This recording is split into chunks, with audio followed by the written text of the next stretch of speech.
കേരളത്തിലെ ഏറ്റവും നീളം കൂടിയ പാലം മുഖ്യമന്ത്രി മാർച്ച് 3 നാടിന് സമർപ്പിക്കുന്നു. 100 കോടിയോളം മുടക്കി പൂർണ്ണമായും കിഫ്ബി ഫണ്ട് ഉപയോഗിച്ച് നിർമ്മിച്ചിരിക്കുന്ന ഈ പാലം പാണാവള്ളി പെരുമ്പളം ദ്വീപുകളെ തമ്മിൽ ബന്ധിപ്പിക്കുന്നു.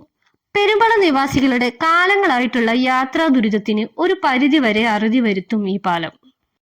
ഏറ്റവും മനോഹരമായ ഈ ദ്വീപിലെ യാത്രാ ദുരിതം ദ്വീപ് നിവാസികളുടെ ജീവിതം ദുസ്സഹമാക്കിയിരുന്നു.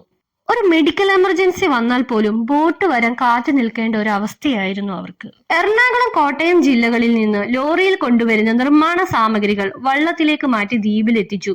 പിന്നീട് വള്ളത്തിൽ നിന്ന് മാറ്റി വാഹനത്തിൽ കയറ്റി കൊണ്ടുപോകുന്ന അധിക ചിലവുകൾ കുറയും. ദ്വീപിന്റെ സമഗ്ര വികസനത്തിന് കൂടി തുടക്കമാകും ഈ പാലം.